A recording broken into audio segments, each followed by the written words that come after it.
Welcome to our review on Group 7, the halogens. So the first thing we need to know is that Group 7, which we find on the right hand side of the periodic table, as you can see in red there, also has the name the halogens. And the first and possibly most important fact you've got to remember about them is that they're found as diatomic molecules. So di meaning two atomic atoms, so pairs of atoms. Now this is vital that you remember this, because otherwise wherever you come to try to write a balanced symbol equation using any of the halogens, if you don't remember that they go around as that pair, you're going to get it wrong every single time. So whichever one of the halogens we've got, as soon as they're on their own, then it's F2, Cl2, Br2, I2, At2, always a pair of atoms. The next thing we need to know about our halogens is their state at room temperature and their colour. So I've given you a table here that just describes the key features about them. So fluorine and chlorine are both gases, bromine is a liquid, and then iodine and astatine are solids. So what you find is the further down you go, then they change from gases to solids. If we now go across to the colour, we can see fluorine is pale yellow, chlorine is green, which you can see in the bottom left corner there. Bromine is an orange colour, which is the next one in. Iodine is grey, the third one along, and then astatine is a black colour, as you can see on the far right. So the further down the group we go, the darker they get. We also need to consider some of the properties of the halogens. So there's two important properties first of all, is that when they're solid, they're actually quite brittle, and they're poor conductors of electricity. Now if we have a look at the graph on the right hand side, we can see that as you go down the group, so from fluorine to chlorine to bromine to iodine to astatine, then what we can see is that the melting point and the boiling points increase the further down the group you go.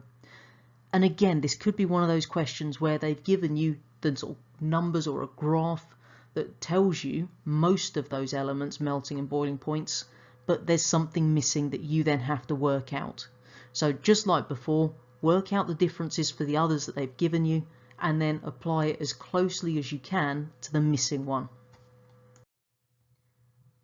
Now we're going to come on to have a little look at some of the reactions of Group 7. And the first reaction we're going to have a look at are the actual reactions with Group 7 and the metals. Now when Group 7 react with metals, they make something called a salt. So to give you a general word equation first of all, you can see the metal plus halogen makes a metal halide. So that's the salt, the metal halide. Now when we have a look at the actual example underneath, we're going to use sodium and chlorine. So sodium plus chlorine makes sodium chloride.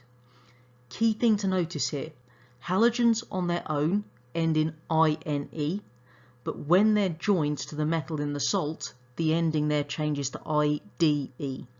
If you were to write sodium chlorine as the actual salt name, it's wrong. You're not going to get the mark. So halogen on its own, INE, halogen joined to the metal, IDE. Underneath you've got your general symbol equation. So two of our metals reacts with our halogen, going around as a diatomic molecule, to make two of the metal halides. So if we look at that with our example of sodium and chlorine, 2Na plus Cl2 makes 2NaCl. When we come to look at the way Group 7 react, what we find is that they all have similar chemical properties.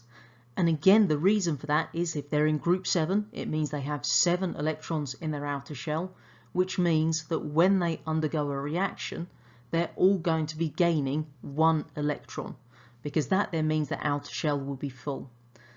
As a result of gaining 1 electron, it means that all the ions of the halogens have a single negative charge. So if we have a look at the equation at the bottom to show us what that looks like, we start off with our halogen, which would be X2. We're going to add 2 electrons, because remember there's 2 of our halogen atoms, so that's 1 electron for each of them, to make 2 X minus ions.